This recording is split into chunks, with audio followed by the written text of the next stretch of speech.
don't always get to choose in this life, win and lose in this life, but I'ma prove in this life, we can move in this life. Donc, aujourd'hui, on accueille Fallon Jean. Donc, Fallon, bienvenue au podcast. C'est ton deuxième passage au studio WeMNC Vézina Média. Donc, bienvenue parmi nous. Je trouve que ton parcours est intéressant, puis j'aimerais justement qu'on développe là-dessus aujourd'hui, puis surtout la vision du coaching en 2024, puis comment c'est sans mettre de filtre, là, fait que ça serait intéressant de développer là-dessus. Mais parle-moi un petit peu de ton parcours. Qu'est-ce qui t'a amené dans cette carrière-là, tout simplement? En fait, un parcours, j'ai pas choisi aucune des décisions, je pense que j'ai fini par prendre. Je suis arrivée dans l'entrepreneuriat par pure coïncidence. J'ai étudié en nutrition. Finalement, la job qui allait avec à 18 ans, ça fitait pas tant que ça. Je voulais pas aller à l'université parce que j'ai un papa qui est un pourvoyeur. Fait que lui, il trouve pas qu'une femme à l'université, après ça, avoir des enfants, tout le kit, il trouvait pas que ça faisait du sens. Fait qu'on m'a jamais encouragée à faire des études, ce qui est correct parce que finalement, j'aime pas vraiment aller à l'école, mais à ce moment-là, je le savais pas. Fait que je voulais pas aller, tu sais, comme l'université, c'était pas tant une option. Fait que j'ai décidé de travailler dans le domaine. Puis comme la nutrition, c'était pas intéressant dans l'emploi, puis je savais pas à ce moment-là que je pouvais devenir comme nutritionniste et ensuite ouvrir un commerce. J'avais aucune idée que l'entrepreneuriat existait, du moins. Fait que c'est ça. Fait qu'il y a une job qui s'est ouverte sur la construction. Mon père m'a appelé, il dit « Écoute, les bassins sont ouverts, tu peux rentrer comme manœuvre, pas de certification, viens-t'en. » Fait que j'ai été manœuvre sur la construction, sur les chantiers pendant 6-7 ans, à faire juste les gros shutdowns. J'ai jamais travaillé temps plein, mais comme quand même, j'ai travaillé pas mal.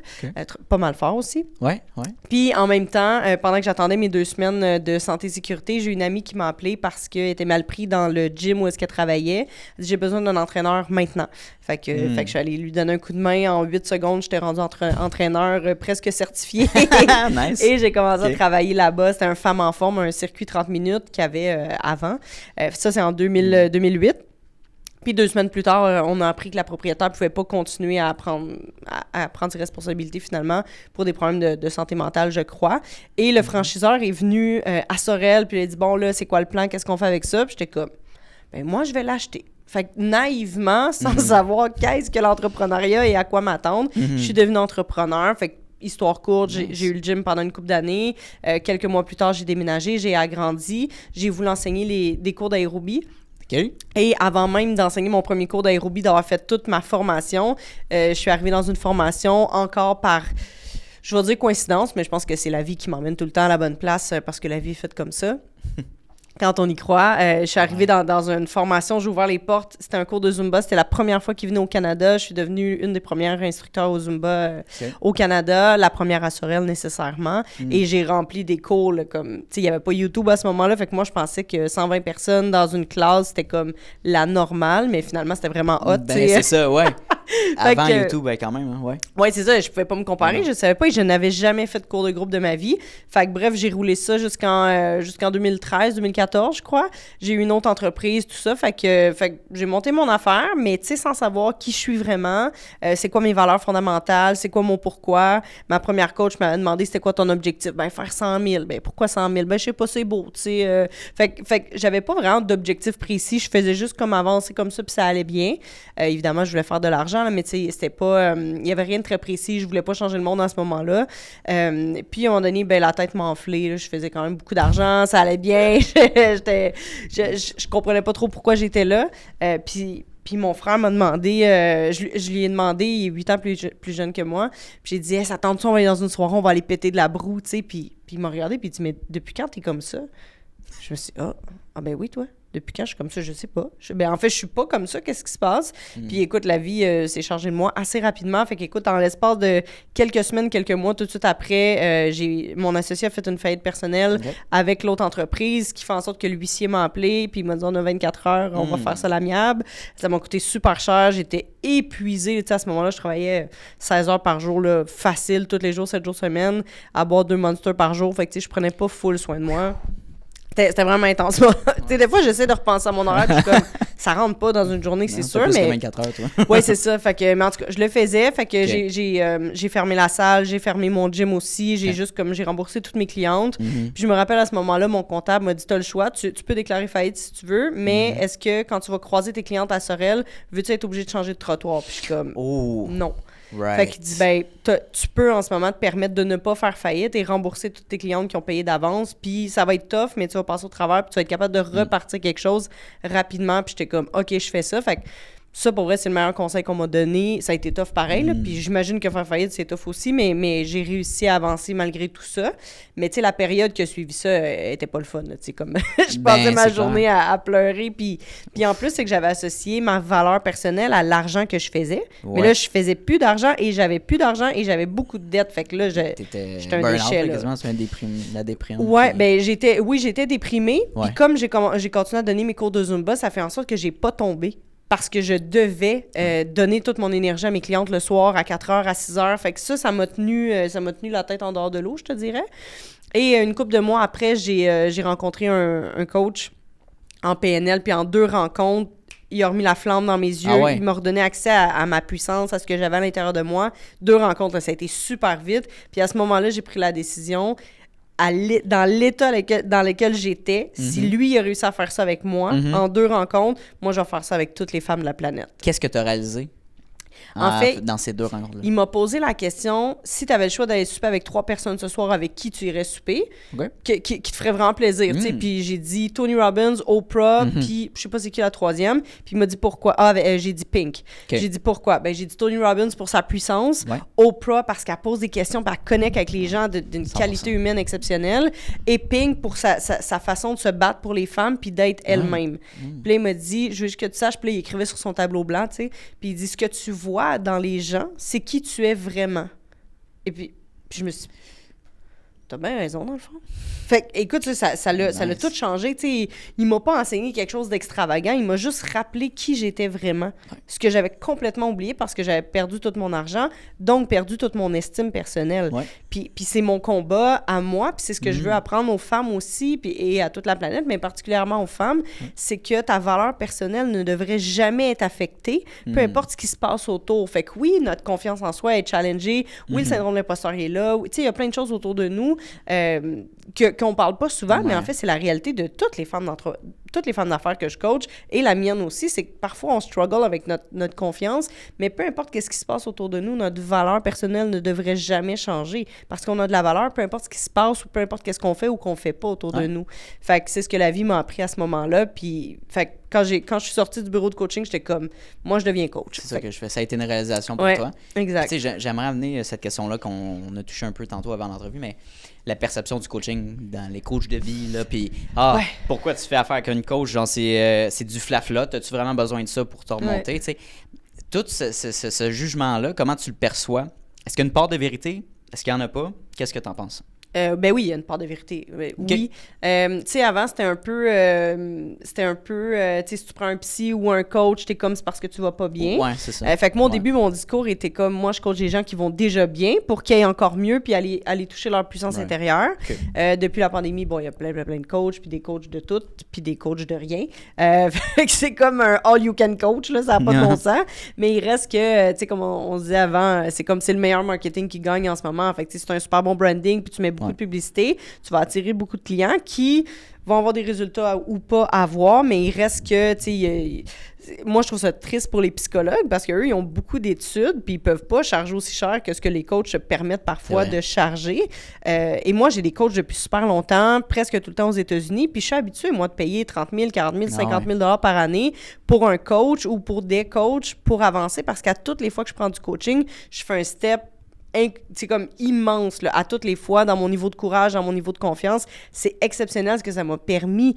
Mais au Québec, les gens savent pas trop c'est quoi. Puis en même temps, il y a tellement de coachs. Puis tu sais, j'arrive des États-Unis. Puis c'est le même discours. Il y a trop de coachs. Il y a des coachs de tout. Ils chargent tout. Aussi, la même chose? Ouais. Okay. À San Diego, j'étais dans une rencontre. Puis une psychologue disait il y a des coachs de tout. Fait que c'est la même chose là-bas. Fait que je pense pas que c'est juste ici. Mais il reste que je pense qu'il y a de l'éducation à faire. Puis je pense que les gens doivent aussi arrêter de faire comme oh my God, cette personne-là va me sauver, puis je vais faire plein de cash avec cette personne-là, ou tu sais, va voir son historique, là. 100%. Et qui, comme coach, tu sais, la personne, a-tu des études? Est-ce qu'elle a de l'expérience? Tu sais, moi, des gens qui coachent des entrepreneurs, quand tu n'as jamais vécu le stress de ne pas être capable de payer ton loyer, pas être capable de payer tes employés, puis d'être capable de trouver des stratégies, puis d'aller découvrir ton vrai courage, puis ta vraie puissance, si tu n'as jamais passé par là, ben tu peux peut-être coacher d'autres choses, tu peux peut-être enseigner d'autres choses, mais il reste qu'il y a quand même de l'expérience derrière ça. Puis j'ai juste 36 ans. Et ça fait longtemps que je me dis, tu sais, j'ai hâte d'avoir l'expérience d'une femme de 50 ans pour être capable de mieux coacher, mais il reste que, bon, ça fait quand même 18 ans que je suis en affaires, mais il reste que, tu sais, pour moi, quelqu'un qui sort de, tu sais, à 22 ans, coach de vie, je suis comme, oui, OK, mais en même temps, tu sais, comme, il y a des preuves à faire, fait que je dis pas qu'ils peuvent pas coacher, tu sais, s'ils font leur étude, ça va, mais en même temps. Pour revenir à nos moutons. Oui. J'ai passé, comme tu sais, j'ai passé en entrevue Sophie, Oui. puis on travaille maintenant ensemble pour son contenu. Puis Sophie, ce qu'elle me disait, c'est que pour former des gens ou, mettons, des investisseurs immobiliers, ils vont aller chercher en premier souvent des formations, comment savoir balance de prix de vente, des connaissances techniques pour calculer la valeur d'un immeuble, right? Mais rendu à faire le démarchage, chercher un bâtiment, puis il y a comme un blocage qui se fait. Il y a l'argent de backé, il y a des investisseurs, tout est là, le plan d'affaires est prêt. Il manque le coup de pied dans le cul, puis la prise de risque n'est pas là. Fait que je pense que ce genre de coaching-là est nécessaire. Ça complémente justement. Mais absolument. Right? OK. Absolument. Tu sais, moi, c'est tout ce que je fais dans la vie. De prendre des gens que... Tu sais, j'enseigne pas comment faire telle affaire. Je suis comme, tu as déjà tout ce qu'il te faut, mais va à l'intérieur de toi, aller découvrir. Prendre le risque de faire, tu sais quoi, c'est vraiment ça que je veux. Est-ce que j'ai le courage nécessaire pour avancer? Je l'ai pas encore, mais je vais le développer dans l'action. Mais il y a un moment où il faut passer à l'action, puis d'avoir un coach à côté de toi qui croit en toi. Moi, c'est une des choses que je me fais le plus dire. Je croyais pas en moi, mais parce que je savais que toi, tu croyais en moi, j'ai décidé de foncer, puis maintenant, je crois en moi. What? Mais je leur apprends pas comment faire telle affaire, comment... tu sais, j'ai des entreprises de plusieurs millions que je coach, mais je sais pas qu'est-ce qu'ils font dans leur quotidien, puis je m'en balance, là, tu sais. Moi, je m'occupe de la femme pour qu'elle soit capable de leader son équipe avec la bonne énergie. Ouais. Fait que j'enseigne pas comment leader une équipe, mais comment le faire avec la bonne énergie pour que tout le monde soit heureux là-dedans. Et ça crée des résultats exceptionnels. Mais moi, je m'occupe du courage de la femme d'affaires, pas du comment gérer ta business, tu sais. Est-ce que tu focuses pour seulement les femmes d'affaires ou tu es ouvert aux hommes, tout simplement? J'ai aussi des hommes d'affaires, mais dans le groupe principal, là, mon Inner Circle, qui est un groupe de femmes de haut niveau, plus fermé, ça, c'est juste des femmes, mais j'ai aussi quelques hommes. Quand ils sont ouverts au coaching, ils sont bien plus faciles à coacher, là. Pour vrai, j'ai plusieurs femmes d'affaires, mais un homme, c'est super facile à coacher. Là, si j'arrive à pogner le petit gars dans ses yeux, c'est ultra facile. Peux-tu me démontrer un petit peu les différences, justement, de l'approche du coaching entre hommes et femmes? Oui, la femme, elle a toutes ses émotions, elle a les hormones, elle a les peurs, elle a les saboteurs, elle a le syndrome de l'imposteur, elle a tout ça qu'il faut que je décortique avant d'arriver à la femme et à sa puissance. L'homme, je suis comme, c'est quoi ton objectif? C'est ça, tu veux t'en aller, c'est réglé. C'est ultra facile. Quand la personne est ouverte au coaching, évidemment, tu sais, je peux pas faire avancer quelqu'un qui veut pas avancer. Mais à partir du moment où la personne est prête, tu sais, j'ai déjà coaché, il y a un gars, écoute, ça a pris 15 minutes, il était comme, mon Dieu, ça fait 2 ans que je cherche la réponse. Puis je suis comme, ben voilà, ciao, bye. C'est super facile. Il y a beaucoup moins de peur, de saboteurs pour les hommes, vraiment moins. Ouais, puis j'imagine ta préférence, c'est les femmes, right? Parce que tu te vois plus en elles. Ben oui, parce que je connais plus la game, parce que je comprends qu'est-ce qu'ils vivent. Puis c'est aussi que moi, à 18 ans, j'ai acheté un gym de femmes. Donc, j'ai toujours eu des femmes autour de moi. J'ai eu des gyms de femmes. Ensuite, tu sais, quand j'ai tout perdu, ensuite, j'ai réouvert 3 autres gyms de femmes. J'ai enseigné Zumba des femmes. Fait que c'était logique que je coach des femmes. Mais je suis pas contre les hommes. C'est juste que c'est comme ça en ce moment. Mais 100%. Pour vrai, c'est le fun et c'est facile de coacher des hommes. Cool. Ben, c'est différent. Puis là, ça fait combien d'années que tu es dans le coaching à temps plein? 7 ans. 7 ans. En 7 ans, là, est-ce que tu dirais que le domaine a évolué? Puis probablement, comment ça a évolué? Puis comment tu le vois dans les 10 prochaines années? C'est une bonne question. Selon les statistiques, l'entreprise, le coaching, ça va devenir quelque chose de super profitable. Mais bon, c'est une bonne stratégie pour embarquer plus de coachs dans l'industrie du coaching. Mais honnêtement, j'en ai aucune idée. Puis je suis pas le genre de personne qui regarde beaucoup qu'est-ce qui se passe autour. Je regarde beaucoup aux États-Unis pour modéliser. Mais tu sais, je peux pas dire le marché, on est rendu où, on s'en va où. J'en ai aucune idée. Je sais où est-ce que moi, je m'en vais. Mais sinon... aucune idée. Puis, tu sais, ce qui a évolué dans les 7 dernières années, tu sais, moi, il y a 7 ans, je disais que j'étais coach, les gens étaient comme, ça fait quoi un coach, tu sais? Ils savent pas trop. Puis, ma mère, quand elle dit, ma fille est coach de vie, je suis comme, maman, pour vrai. Non, c'est pas ça. Dire ça. Non, c'est ça. Je coach pas des vies, tu sais, comme ça, capable de gérer. C'est tellement péjoratif comme terme, je trouve, là. Et les gens rient de ça, puis tu sais, même on parlait de Manuel Constant juste avant, puis il arrêtait lui pas aussi, de me c'est dire clair. toi, Fallon, tu fais de la psychopop, mais tu le fais super bien, tu sais. Puis pour vrai, je le sais que je fais de la psychopop, je modélise beaucoup Tony Robbins, mais moi, une de mes plus grandes qualités, c'est de prendre ce qui est un peu compliqué, puis de rendre ça tellement simple, puis comme, avance. Fais qu'est-ce que tu veux vraiment faire, va vers tes rêves, puis je guide les gens là-dedans. Fait que, tu sais, moi, tout ce qui est super complexe, ça m'intéresse pas.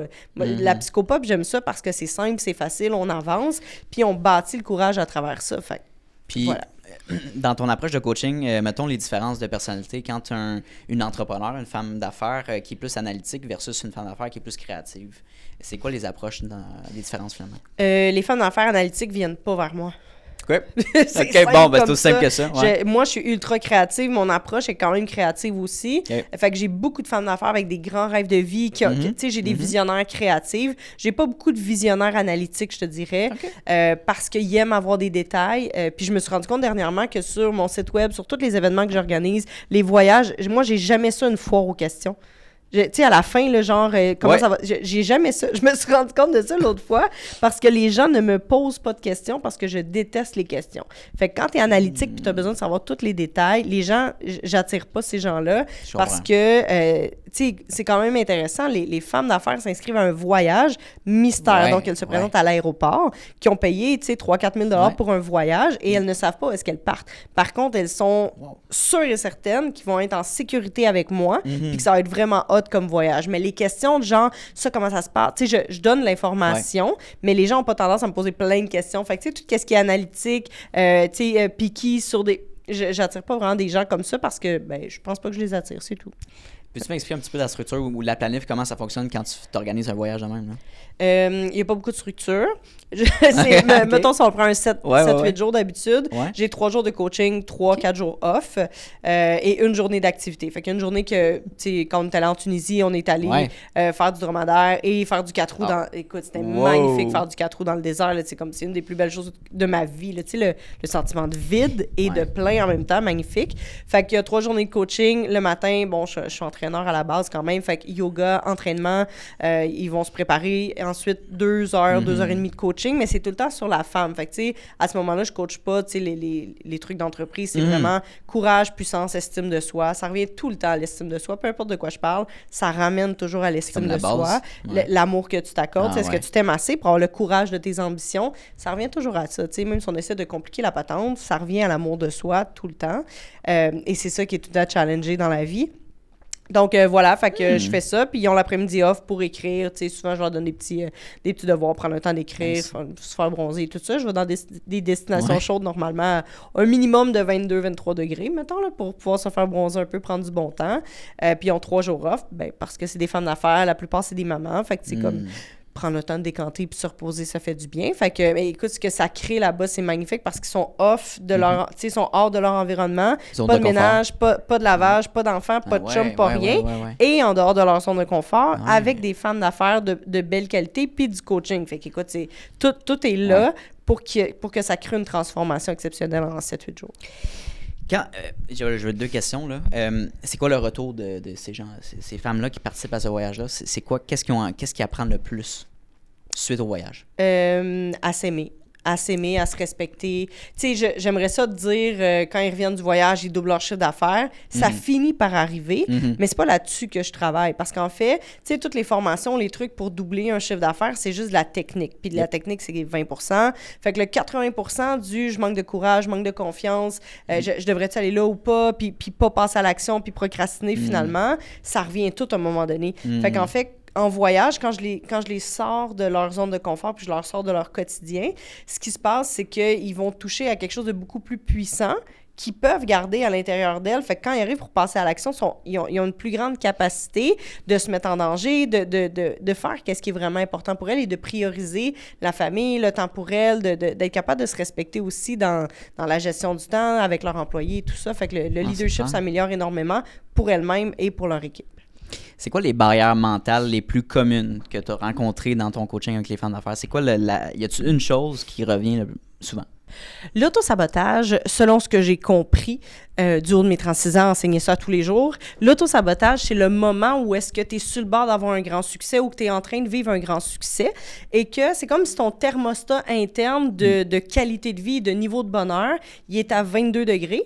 Puis là, tout d'un coup, tu augmentes à 23 degrés, 24 degrés, 25 degrés. Puis là, ton système interne est comme, là, partez l'air climatisé. Moi, j'en peux plus. Là, je ne suis pas un 26 degrés. Là, il fait trop chaud, ça n'a pas de bon sens. Il y a trop d'argent, trop de succès, trop de monde, trop de fame, trop de tout. Yep. Tout va trop bien. Yep. Je vais saboter quelque chose. Fait que t'as un super beau contrat, t'arrives à la maison, t'es full content. Oh my God, je viens de signer un contrat exceptionnel. Et pour une raison que t'ignores, tu te chicanes avec ton chum ou ta blonde. Puis le lendemain, t'es comme... Ben voyons, pourquoi on s'est chicané? Donc, qu'est-ce qui s'est passé? Fait que c'est comme j'accepte pas d'avoir autant de bonheur dans ma vie. Donc, inconsciemment, tu sais, parce que tu te lèves pas le matin en voulant faire de l'autosabotage, inconsciemment, tu finis par scraper une de tes sphères de vie. Fait que quand il rentre trop d'argent, tout d'un coup, puis parfois, c'est même pas toi qui crée ça, là, c'est l'énergie de quelque chose. Tu sais, ton auto-brise, t'es comme, Colin, tu sais, j'ai fait 10 000 de plus moi aussi, mais finalement, mon auto m'a coûté 3 000, puis ma thermopompe m'a coûté 3 000, fait que finalement, il reste quasiment plus rien. Ça arrive souvent. Oui. En même temps, hein, c'est drôle, hein? C'est vraiment bizarre. C'est incroyable à quel point tout fit en même temps. Ouais. Fait que c'est ça, l'auto-sabotage, c'est aussi, tu sais, avant une grosse conférence, tu te fais inviter pour quelque chose de vraiment hot, puis 3 jours avant, tu perds la voix. T'es comme, voyons, c'est quoi les chances que je perde la voix exactement à ce moment-là? Fait que là, la question à se poser, c'est, est-ce que je suis vraiment prête pour mon succès? Parce que selon moi, je pense que c'est un test de la vie pour faire, es-tu prête à faire le pas de plus ou est-ce que tu vas retourner te cacher dans ta zone de confort ou est-ce que c'est connu? Puis quand tu es dans ta zone de confort, tu peux toujours prédire le futur. Okay. Parce que tu sais ce qui va se passer. Tu sais que si tu restes dans la même situation, c'est tout le temps la même chose qui va se passer à tous les jours et ça fait moins peur. Puis c'est tout ce que le corps veut. Le cerveau, il est comme, ben ça fait pas peur, je sais à quoi m'attendre. Que je sois heureux ou pas, au moins je sais à quoi m'attendre. Versus sortir de sa zone de confort puis aller vers sa mission de vie, vers des plus grands succès, tout le kit. Il y a comme un, wow, attends une minute, là, il y a trop de monde qui me connaît, j'ai trop de contrats, je fais trop d'argent, ça va trop bien dans mon couple, ma santé va bien. Puis là, à un moment donné, je parle avec une cliente puis je suis comme, pis ta routine matinale, ben c'est ça, là, j'ai arrêté de la faire. Puis c'est une des choses les plus importantes. Genre, tu fais pas ta routine matinale, tu fais pas de coaching avec moi, c'est sûr. C'est la base, tu sais. Okay, ça va parler. Fait que visualiser, méditer, tu sais, ne serait-ce que 10 minutes par matin, mais prends au moins le temps pour toi. Tu sais, si t'as pas 10 minutes par matin, à un moment donné, ça n'a pas de bon sens. Ben, veux-tu en parler justement, l'importance de mettre des bonnes habitudes saines de vie? Ben oui, absolument. Ben, tu sais, c'est là où est-ce que l'énergie augmente quand tu fais ta routine matinale, tu as des bonnes habitudes de vie. Et l'auto-sabotage, c'est justement juste comme arrêter de faire ta routine inconsciemment, la faire un peu moins, skipper une journée. Fait que là, tu skippes ta routine matinale, tu as un peu moins d'énergie, tu vas pas au gym, tu es un peu plus fatigué, tu manges moins bien, tu es un peu plus fatigué, tu dors moins bien. Ben, fait que là, la roue embarque. Puis finalement, 3 mois plus tard, je reparle avec la personne, puis elle est comme, je sais pas qu'est-ce qui se passe, là, mes résultats sont moins là, puis je suis comme, ah ouais, qu'est-ce qui se passe? Fait que là, on regarde un peu les habitudes de vie parce que ça fait partie, même si je suis plus entraîneur, ça fait quand même partie de, selon moi, la base. Là. Pour vrai, je ne comprends pas comment quelqu'un peut rouler une business de haut niveau, être responsable de plusieurs employés et ne pas être capable d'être son propre leader pour soi-même. Ouf, oui. Je comprends pas. Tu sais, puis tu sais, t'as juste une vie. Moi, il y a des gens qui sont décédés autour de moi, comme tout le monde, puis je suis comme... Mais comment tu peux voir des gens décédés à 40, 50, 60 ans et ne pas prendre le lead sur toi-même, ne serait-ce que pour faire un 30 minutes d'activité physique par semaine, 3 fois par semaine, et 10 minutes de méditation, d'écriture par matin, juste pour prendre soin de toi. Tu sais, je te demande pas d'être un athlète pour faire du triathlon, puis si tu veux faire ça, fais ça. Mais du moins, prendre soin de toi, tu sais, sinon, ça n'a pas de bon sens. Je vais t'amener un sujet intéressant parce que j'ai eu un podcast ce matin, avec Fauve Doucet. Fauve m'a partagé qu'elle a eu un burn-out à l'âge de 30 ans, je me trompe pas, et que c'est de plus en plus commun dans la trentaine de vivre ces expériences-là parce que tu as suivi un parcours, bon, tu as eu tes diplômes universitaires, tu as gradué, tu as une job, tu as une carrière, tu fais 100 000 par année, whatever, tu as une famille, tu as des enfants, tu as la belle maison, tu as le chien, tu as le chat. Mais pareil, rendu à un certain point dans ta vie, tu as un vide quand même. Puis aux yeux de la société, tu as atteint le succès. Oui. T'sais? Mais ces gens-là se sentent quand même vides. Donc, qu'est-ce que tu réponds à ça? Comment tu perçois ça? Y a-tu des trucs qu'on peut faire justement pour ne pas vivre ça? Oui, plein. Les réseaux sociaux, enlever ça. Mais Ouais. ça, c'est un gros enjeu pour en parler pendant des heures. Tellement. Mais tu sais, il reste que je me spécialise dans l'estime de soi. Exact. Les réseaux sociaux, c'est terrible. Mais il reste qu'aux yeux de la société, c'est aussi la reconnaissance externe. Tu sais. Puis même moi, j'ai pas fait ça, un parcours académique, avoir la grosse maison, la famille, le chien. Tu sais, j'ai pas du tout passé par là. Moi, je passe par tout l'inverse pour avoir autre chose de beaucoup plus grand éventuellement. Mais le chemin typique, je l'ai pas pris comme la plupart des entrepreneurs. Ce qui fait en sorte que tu sais, il y a un moment où est-ce que tu dois combler l'intérieur de toi et il y a personne qui peut faire ça. Fait que, tu sais, c'est avec les saines habitudes de vie, c'est avec, tu sais, réussir à trouver ton propre bonheur dans ta maison, cavale 200 000 ou 14 millions, d'être capable de trouver des petits moments de bonheur partout dans ton quotidien. Puis moi, avant, jamais je faisais ça. Parce que la seule chose qui comptait, c'est la récompense extérieure. Tu sais, quand mon père me disait « Hey, wow, t'es tellement travaillante, félicitations! » Tu valorisais avec ça. Je me valorisais avec « T'es travaillante ». Donc, j'ai associé, plus je travaille fort, plus je fais de l'argent, plus je fais de l'argent, plus je suis valorisée. Donc, je suis une bonne personne. Fait qu'imagine, quand j'ai perdu tout mon argent, donc je ne suis plus une bonne personne. Mon père m'aime-tu encore? Mon chum m'aime-tu encore? Mais je suis encore une bonne amie. Je suis qui, dans le fond?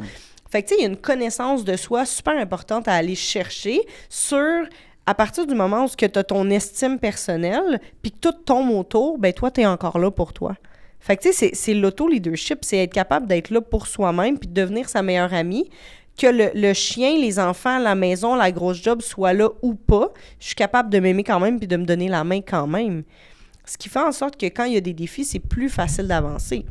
Fait que, tu sais, les moments où est-ce que, tu sais, il y en a beaucoup qui vont pas bien mentalement, mais il reste que, bon, la société va pas super bien, je crois. Tu sais, on commence à en parler un petit peu plus, mais tu sais, surtout pour les femmes, il y a comme je suis censée être une excellente entrepreneur, puis une excellente leader, puis une excellente maman, puis faire comme si j'étais pas une maman quand je suis au travail, puis faire comme si j'avais pas de travail quand je suis une maman, tu sais. Fait que j'ai pas d'enfant, mais je le vois, là, que c'est... Pour les hommes, ça doit être difficile aussi, mais il y a une grosse charge mentale pour les femmes, qu'il faut être parfaite partout, puis il faut être sexy quand tu vas au restaurant avec ton chum quand tu viens d'accoucher, puis après ça, faut que tu sois... tu sais, comme dans la pandémie, les mamans qui faisaient du pain, puis là, il y en a d'autres qui étaient comme, je suis une bonne maman si j'ai pas appris à faire du pain dans la pandémie, tu sais. Fait qu'il y a beaucoup de standards sociaux importants, mais ça revient à, ben écoute, voici les standards, moi, ça me convient pas. Est-ce que je m'aime assez pour respecter qui je suis puis respecter mes propres limites? Si la réponse est oui, le reste est moins important.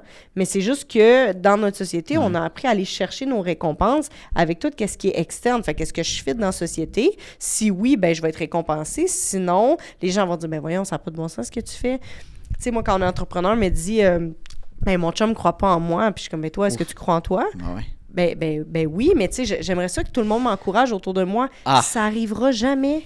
Ça arrivera jamais, mais quand toi, tu vas décider de t'encourager toi-même puis de croire en toi, tout d'un coup, la perception des gens autour va changer, va dire « Hey, c'est cool ce que tu fais, je suis fière de toi. » Tu sais, mais il y a quand même, ça part toujours de nous. Le bonheur, il y a personne qui va l'apporter et il y a surtout rien qui va nous l'apporter. Ni la petite maison, ni la grosse maison, ni la petite voiture, ni la grosse voiture, ni pas de voiture. Il y a rien de tout ça qui va nous apporter du bonheur. C'est notre responsabilité, tu sais. J'invente rien, c'est la base, mais il reste que c'est une pratique quotidienne qui part avec la routine matinale. Oui, puis je veux dire, ça faut que ça provienne de toi. Comme la motivation, ça vient intrinsèquement. Puis tu peux avoir des moments de motivation. Tu écoutes une vidéo super inspirante sur TikTok, là, tu veux défoncer tous les murs. Oui. Mais le lendemain matin, ça va revenir. Là. Ça va revenir à ça me tente-tu de me lever, ça me tente pas. Tu sais, exact. Fait que faut que tu te motives toi-même. Puis ce que j'ai découvert dans mon parcours, c'est que plus tu te mets dans des situations que tu es inconfortable, plus tu grandis, puis plus tu as le goût de vivre d'autres expériences de ce genre-là. C'est comme contre-intuitif parce que ton cerveau, il veut te protéger. Puis te mettre dans une situation le plus confortable possible. Mais dès que tu sors de ça, c'est là que tu grandis le plus, puis que tu as tellement des opportunités qui t'approchent. Toujours. C'est capoté. C'est fou. C'est vraiment là où est-ce que, tu sais, la citation de Paulo Coelho qui dit quand tu es prêt, tout d'un coup, tu passes à l'action, puis tout l'univers conspire. C'est pas ça la citation, mais ça ressemble à ça. L'univers conspire, mais c'est exactement ça. Tu sais, tout le temps, on entend « Hey my God, j'ai fait un pas vers l'avant, puis tout d'un coup, la bonne personne est arrivée, l'opportunité, on dirait que tout était aligné. » Puis je suis comme « Ouais, ça s'appelle la vie. » Ça s'appelle la vie. Le seul enjeu, c'est que la plupart des gens meurent à 35 ans, puis ils vont être enterrés à 85. Mais tout ce temps-là, il n'y a rien qui se passe. Parce que 95% de ce qu'on fait au quotidien et de qui on est se répète à tous les jours. Les mêmes pensées, les mêmes croyances limitantes, tout se répète à tous les jours. Fait que si tu ne sors pas de ça, Mais à un moment donné, à 35 ans, là, t'as atteint le top de tout ce que tu pouvais. Fait que si tu restes là, puis t'évolues pas, ben à 95%, tout se répète à tous les jours. Fait que c'est pour ça qu'à un moment donné, je pourrais peut-être me remettre en forme, mais tu sais. Je pourrais peut-être faire ça, mais tu sais. Je pourrais... Ouais. 100%. Fait que, parce qu'il y a rien le feu, il est éteint. Et moi, c'est ce qui m'est arrivé à 22, 23 ans, quand j'ai tout perdu, mon feu, il était éteint. Et c'est ce que mon coach a fait. Il a juste rallumé la flamme. J'étais comme, dans le fond, c'est encore là.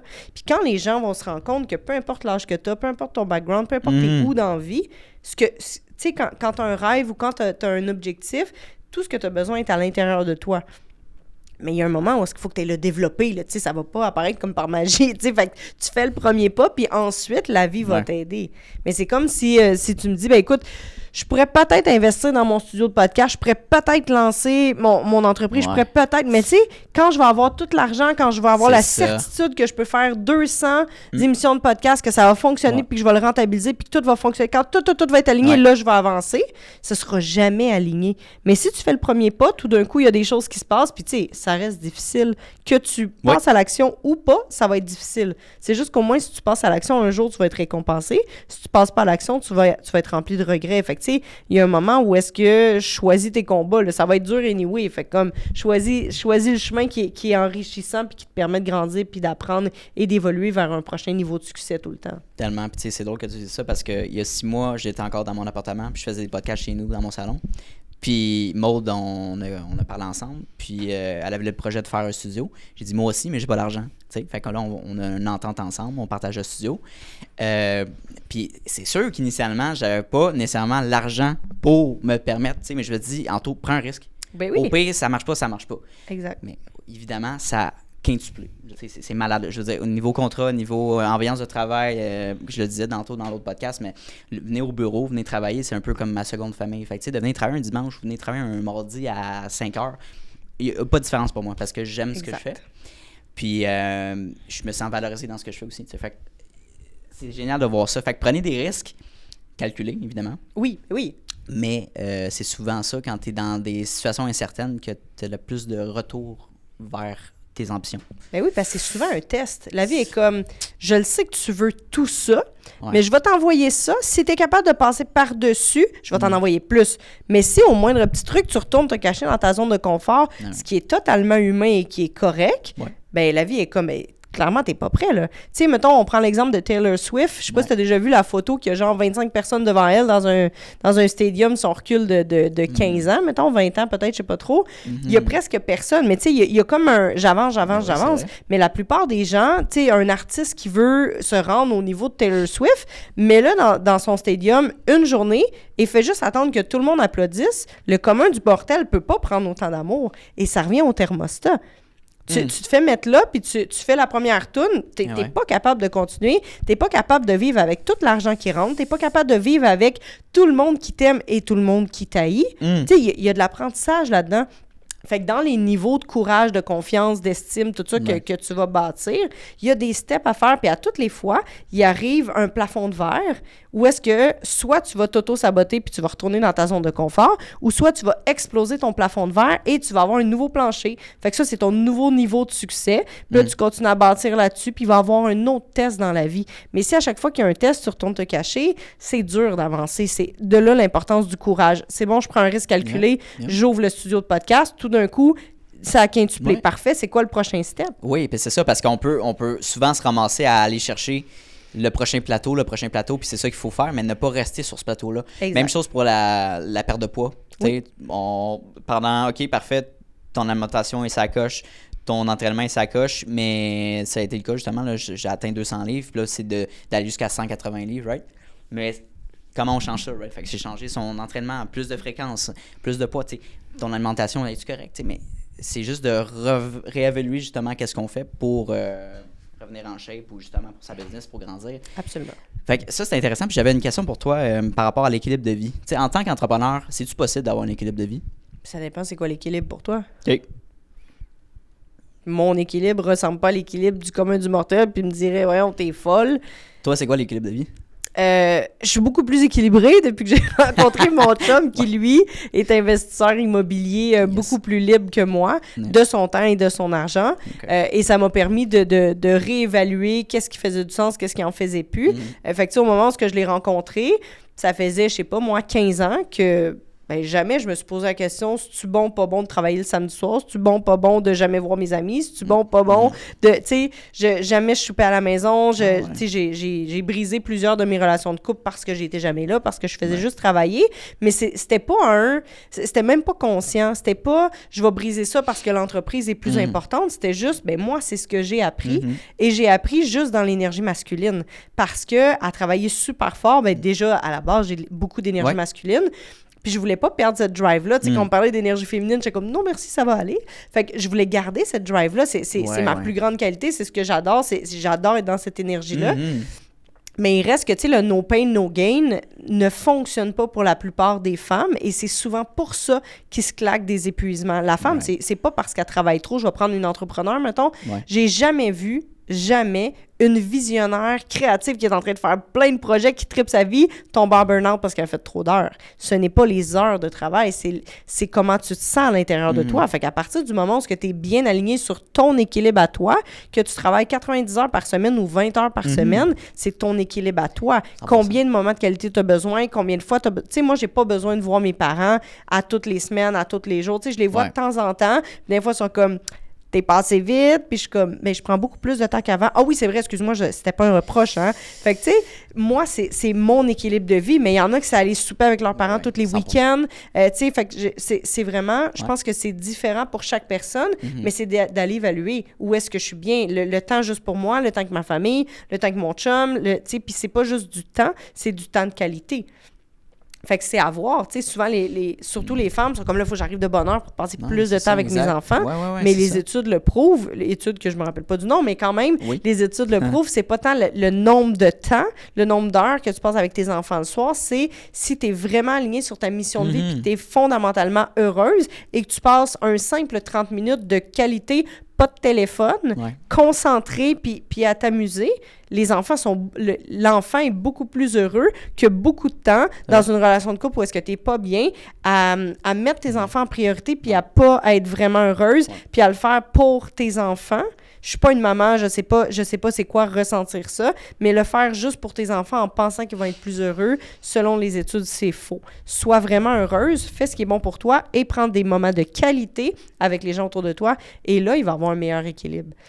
Prenant en compte une femme d'affaires justement qui a des enfants puis qui veut prioriser sa carrière, son entreprise finalement, mais qui se sent évidemment obligée de s'occuper de ses enfants, d'avoir une vie familiale. On a so far tout le monde 24 heures dans sa journée, puis 16 heures d'utilité. Donc, qu'est-ce que tu dis, qu'est-ce que tu conseilles à cette femme notamment d'affaires-là qui veut prioriser ça, puis qui veut prioriser sa famille, qui veut... Right? Ben c'est tough. C'est tough. C'est trouver le meilleur équilibre possible selon elle. Tu sais, ça dépend du chum. Le chum, est-tu présent? Comme ça dépend de plein d'affaires. Il y en a qui ont des nounous, il y en a qui en ont pas, femmes de ménage, pas. Tu sais, ça dépend de plein d'affaires. Il y en a qui ont tu sais, les parents autour, il y en a qui non. Fait que ça dépend de chaque personne. Mais il reste que... Tu sais, à un moment donné, j'ai vu un déjeuner de femmes d'affaires, 2 entrepreneurs, tu sais, super connus au Québec. Puis une qui était comme, moi, j'avais assez hâte que mon bébé ait genre 4 mois pour pas le don, pas à garderie, mais quasiment, tu sais, juste pour revenir travailler. Je m'ennuyais de mes employés, j'avais envie de créer des projets, tout ça. Mais j'aime mon enfant. Ben oui. Mais j'avais tellement envie de revenir au travail. Et l'autre, qui a une entreprise de la même grosseur, super connue au Québec, était comme... Moi, honnêtement, là, si je pouvais travailler 2 heures par jour pour rester à la maison avec mon enfant, ça serait mieux. Fait que ça dépend. Puis il n'y a rien qui est bon, qui n'est pas bon. T'es une bonne maman, pas une bonne maman. C'est juste qu'est-ce qui fait du sens pour toi, fin de la discussion. Mais ça reste, tu sais, des fois, on me dit, c'est plus difficile pour une femme en affaires? Ben, of course. Ben oui. C'est sûr. Logique, oui, en effet. Ben oui, tu sais, même si on essaie, tu sais, je pense que les gars de ma génération sont beaucoup plus présents, ménage, prendre soin, ils sont capables de garder leur propre enfant tout seul versus un gars de 60 ans qui tenait son enfant à bout de bras et qui savait pas quoi faire avec, tu sais. Fait que je pense que ça a évolué, mais il reste que, tu sais, on parlait tantôt de tout ce qu'on impose de tout ce que la femme s'impose elle-même, parce que c'est pas juste la société, là, c'est ce qu'on croit de nous-mêmes puis ce qu'on croit qu'on est censé faire. Je pense qu'il y en a beaucoup plus sur les épaules de la femme que de l'homme, pour 100%. Plein de raisons, tu sais. Fait que... Parlons des enfants, tu sais. c'est correct de ne pas vouloir avoir d'enfants aussi. Tellement. Là. Mais c'est ça qui arrive quand je passe en entrevue des entrepreneurs, hommes, femmes, qui arrivent dans le début trentaine, c'est le moment. Tu sais, les parents, bon, c'est pour quand les enfants, tu sais. Ouais.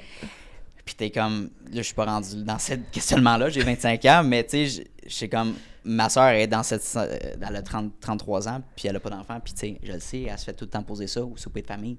Puis je suis comme, hey, ça doit être rough, là, tu sais, tout le temps cette pression-là, de l'expectation, de continuer la lignée familiale, tu sais. Tu peux être aussi heureux, puis peut-être plus aussi, c'est peut-être pas fait pour toi d'avoir des enfants, et au pire, tu peux toujours adopter plus tard. Ben oui. Il y a d'autres solutions. C'est pas la fin du monde si t'en as pas à 32 ans. T'sais. Exact. Fait que, mais c'est une réalité, là. Oui, puis tu sais, il reste que les gens dans leur tête, c'est comme, ben, t'as 30 ans, t'es supposé déjà avoir ta maison, puis t'es supposé avoir tes enfants, puis que la maison, là, elle coûte pas le même prix que toi quand t'as acheté ta maison à 54 000 là, tu sais, comme juste que tu le saches, là. Tu faisais genre 10 000 par année, tu sais, ça marche pas, là. Tu sais, fait que, je veux dire, il y a des choses qui évoluent, la société évolue, puis Yep. effectivement, maintenant, c'est plus tout le monde qui se sent obligé d'avoir des enfants, la pression est là pareil, puis tu sais, ça doit être tough à un moment donné, se faire demander tout le temps, tu sais, à un moment donné, j'ai dit à mes parents, écoute, là, en ce moment, je n'ai pas d'enfants, je ne veux pas d'enfants pour le moment, on verra plus tard. Puis, tu sais, ils ont arrêté de m'achaler, puis je comprends, tu sais, ils ont hâte d'être grands-parents. Mais comme j'ai un frère, fait que demandez-y à lui, mais là, il a marié une athlète, fait qu'il n'est pas plus avancé. On verra ce qui va se passer avec ça. Mais il reste que le pire, c'est celles qui peuvent pas avoir d'enfants, puis qui se le font demander tout le temps, tu sais. Fait que, tu sais, je pense que ça revient tout le temps à l'estime de soi, sur est-ce que tu es capable de mettre tes limites. Tu sais, moi, à un moment donné, je l'ai dit à mes parents, je suis comme là, pour vrai, ça me met de la pression. Je ne vais pas faire d'enfants pour vous faire plaisir. Fait que comme... Non, mais c'est pas ça qu'on voulait dire, tu sais. Fait qu'il y a un moment où est-ce qu'il faut apprendre à mettre ses limites, tu sais. Que ce soit au travail, avec son chum, sa blonde, ses parents, les gens autour de nous. Fait que quand tu mets tes limites, tout d'un coup, les gens respectent tes limites. Parce que tu reçois ce que tu tolères. Fait que si tu tolères que les gens te gossent avec ça puis te mettent de la pression, ben c'est toi qui tolères ça parce que tu n'as jamais mis tes limites. T'sais, on se dit souvent que la communication, c'est la clé. C'est corny, mais c'est vrai. T'sais. Tu mets les mots sur ce qui est le problème, tu le verbalises. Ah, OK, mais c'est ça. Excuse-moi, c'est pas ça que je voulais dire, mais là, on le comprend. Exact. Fait que c'est la peur de passer à travers cette peur-là. Écoute, j'ai 2 questions que j'aimerais te poser. La première, est-ce que tu es une grande lectrice? Oui. Un livre qui t'a le plus marqué en 2023? Hey boy. Je sais pas, je dis genre 6 livres à la fois tout le temps. 6 livres à la fois. Ouais. Tu sais, quand les gens sont comme « Ah, je suis tellement pas organisée, là, moi je lis 2 livres en même temps. » Je suis comme « Moi, j'en lis régulièrement 3 sur ma table de chevet, un qui traîne dans mon auto au cas où j'ai du temps à perdre, et je lis 2 livres audio tout le temps sur Audible en même temps. Tu sais, tout dépendant, si tu la business, si tu plus inspiration. Bon, fait que ça, c'est mon choix. Le soir, des fois, ça me tente plus là, de lire du gros Grant Cardone qui pose la machine. Des fois, ça me tente plus. Là, je prendrais du petit Cam, de Loi de l'attraction. Fait que j'en lis plein, mais écoute, en 2023, j'ai aucune idée. Alex Hormozy, le meilleur livre de 2023. $1 Million Leads, ouais. Ouais. Ouais, son dernier qui est sorti, exceptionnel. Ouais. Et dans la question, tu sais, j'écoute beaucoup le podcast de Ed Mylett. Oui. Puis il lui demande comment t'as fait pour faire un lancement de livre, puis comme faire casser tout Internet, qui avait ben trop de monde à ton lancement de livre. Puis il est comme, ce qui est écrit dans le livre, j'ai fait ce qui est écrit dans le livre. Fais ça, ça va marcher. Ouais. J'étais comme, ben, c'est simple, dans le fond, il a écrit un livre sur comment faire ça, puis that's it, tu sais. Fait que ça, c'est clairement un livre exceptionnel que j'ai lu en 2023, mais j'en ai plein, là. C'est sûrement la question la plus dure pour moi.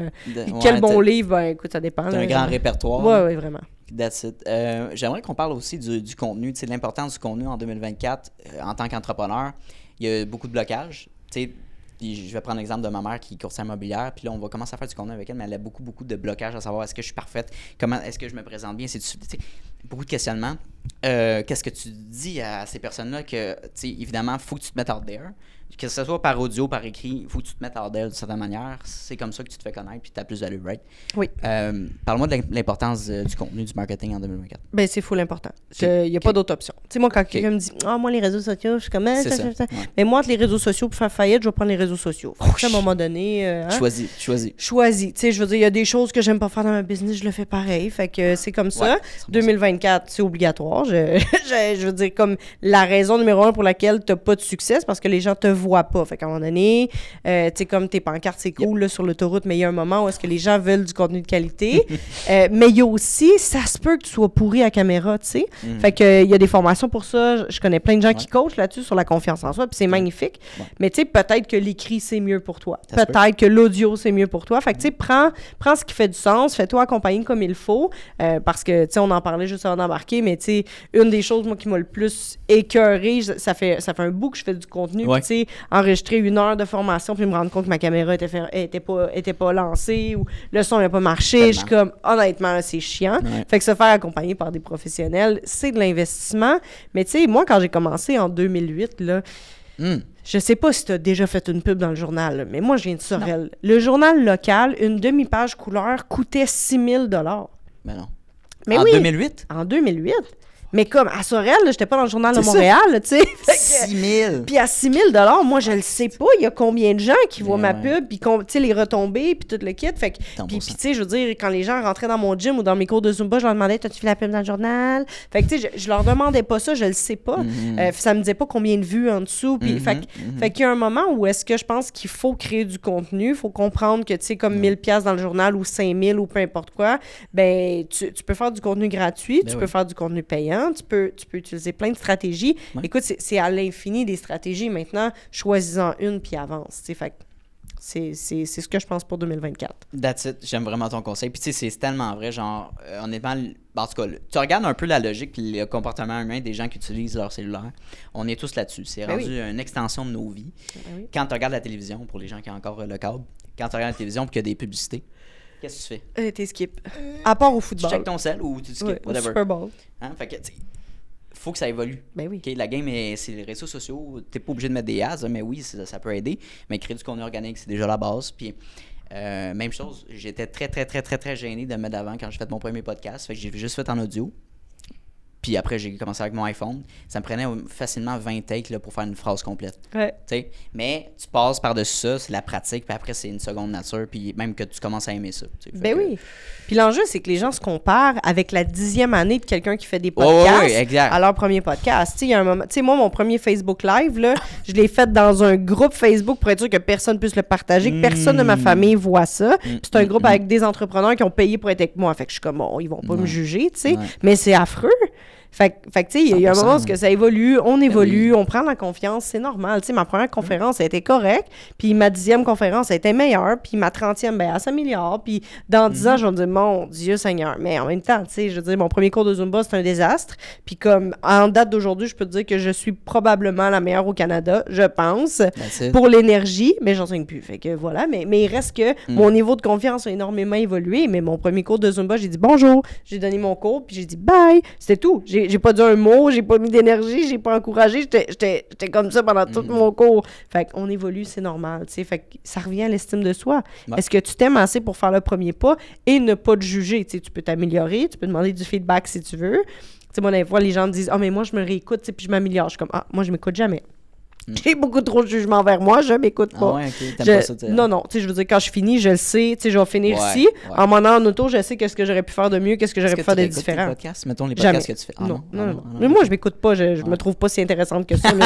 Je pense que je suis intéressante, mais je m'aime pas tant que ça pour m'écouter moi-même. Je sais ce que j'ai dit, mais je suis capable de m'auto-évaluer rapidement sur, OK, ça, j'aurais pu faire ça de mieux et différent, mais pas en me jugeant, pas en me disant, ah, c'est que t'es poche. Juste en faisant, ah, tu vois, ça aurait pu être mieux. J'aurais pu j'aurais pu mieux me préparer, j'aurais pu faire ça. Tu sais, il y a quelque chose là-dedans. Fait que, voilà. Un conseil que tu donnerais, parce qu'il faut prendre en contexte, les gens qui écoutent le podcast, c'est 18 à 25 ans en moyenne. Donc, on va prendre quelqu'un qui a 18 ans, qui a gradué le secondaire, qui s'enligne vers le cégep, ou du moins cette lignée-là, mais qui cherche, qui a des tendances entrepreneuriales, qui a de la passion, tu le vois, mais qui est incertaine. Qu'est-ce que tu dirais à cette personne-là? Va modéliser. Va essayer qu'est-ce que tu as envie ou va modéliser. Modéliser, ça veut dire aller chercher ce qu'il y a de bon chez quelqu'un. Fait que moi, je modélise énormément Tony Robbins sur sa présence, Oprah sur sa qualité de question, sa présence humaine et tout ça. Fait que je vais modéliser sur qu'est-ce que tu fais de bon puis qu'est-ce que j'ai envie de prendre. Je modélise les podcasts. J'ai regardé plein de podcasts. Qu'est-ce que j'aime, qu'est-ce que j'aime pas. Fait que modéliser, c'est la meilleure stratégie selon moi. Puis pour trouver ce que tu veux faire, va essayer.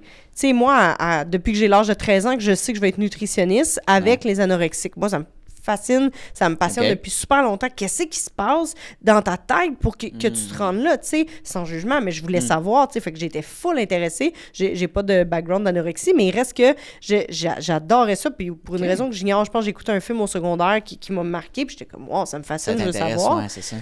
Puis j'ai une cousine qui est nutritionniste, puis j'y ai demandé, y a-tu moyen d'aller voir la job, tu sais, qu'est-ce qui se passe. Puis je me rappelle, mon père, il est venu me porter à Sainte-Justine avec une amie de ma cousine qui est nutritionniste à Sainte-Justine pour les anorexiques. J'ai passé une demi-journée avec elle, puis j'étais comme, oh shit, ça a l'air difficile quand même comme émotionnel.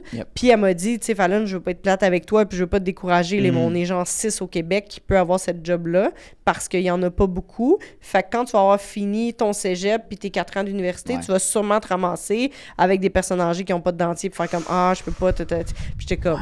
Ouais. Fait que, tu sais, là, en ce moment, à recommencer, je me dirais, ben, c'est pas grave, moi, je vais m'ouvrir un cabinet parce que je le sais, le nombre d'anorexiques, tu sais, pour avoir accompagné déjà, pas rapport pas tout avec ma profession, mais accompagner déjà une jeune fille qui est anorexique dans mes cours de Zumba. Je m'en suis rendu compte, je l'ai emmenée à l'hôpital, tout le kit, puis elle me faisait assez confiance en tant que prof de Zumba pour me suivre, pour se faire soigner, puis maintenant, elle est rendue infirmière et tout ça. C'est magnifique, mais je vais pas trop en parler pour pas pleurer, mais c'est une belle histoire, tu sais, mais il reste que il y a tellement de demandes qu'à l'heure actuelle, je pourrais aller faire mes études en nutrition et me partir une business là-dedans. Mais comme à 14-15 ans, je ne le savais pas.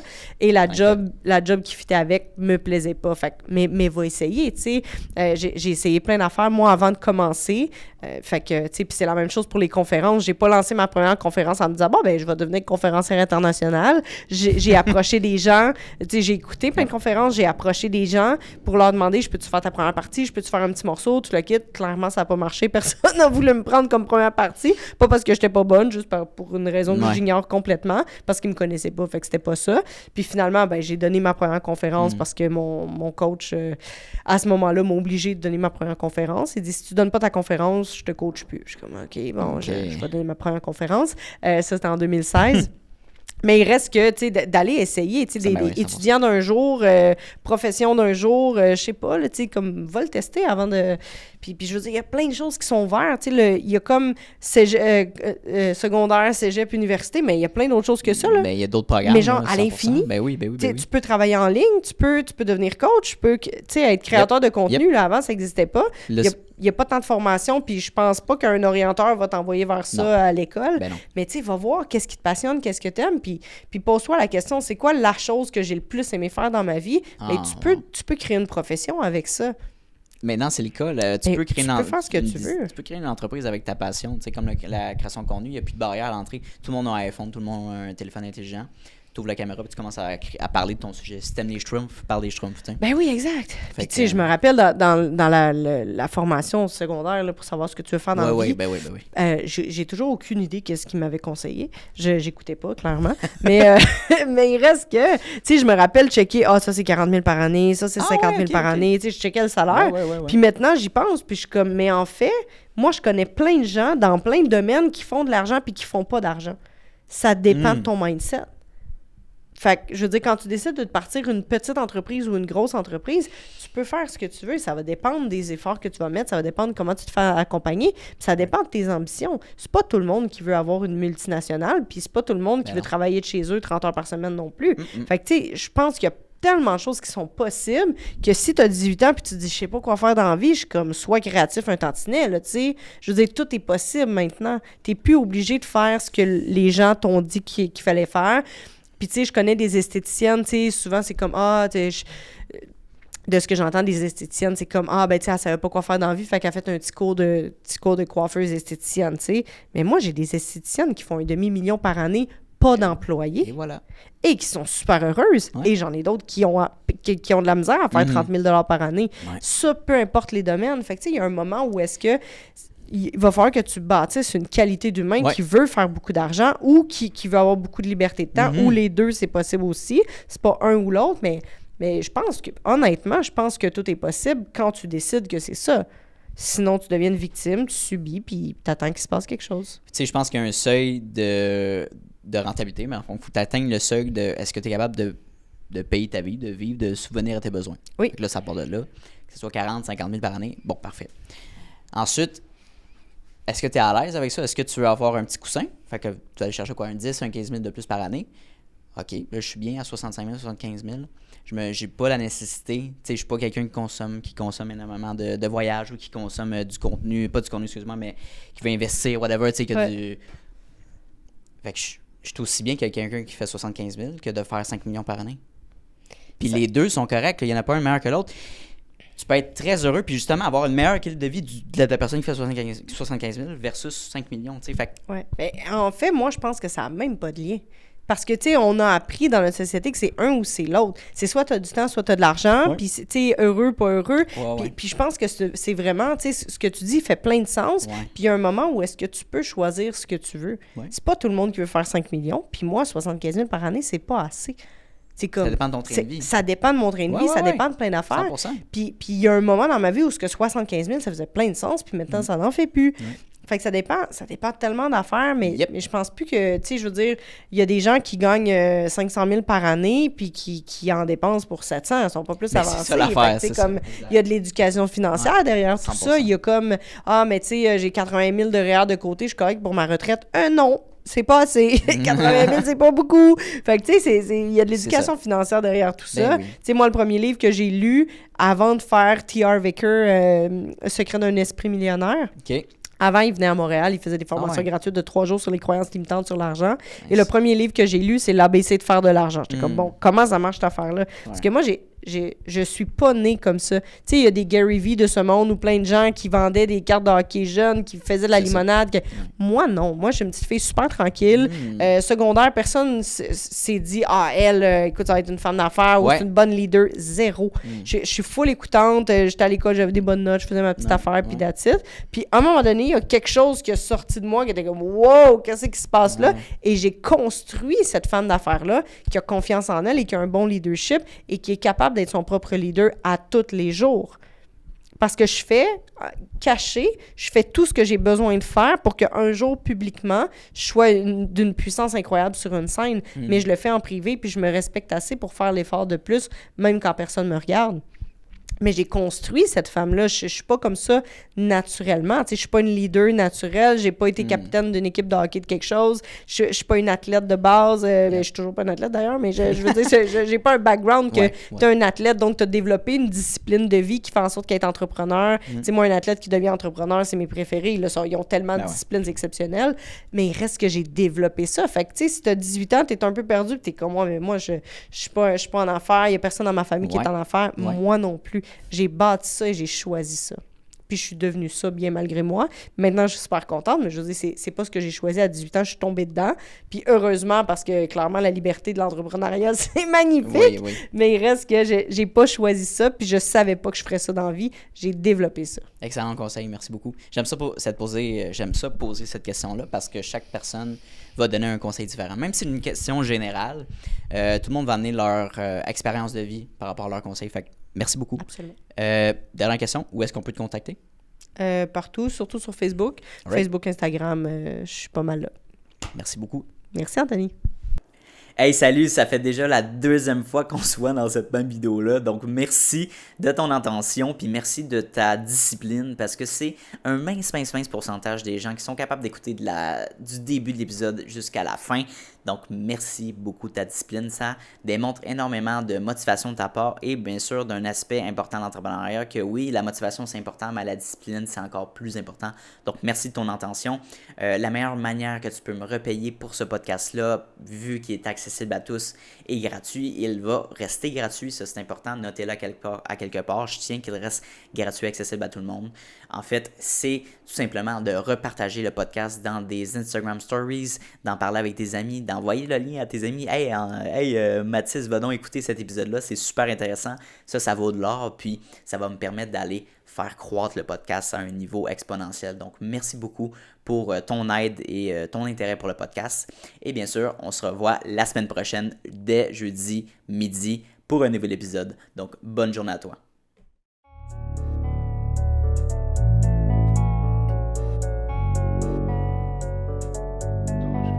You don't always get to choose in this life, win and lose in this life.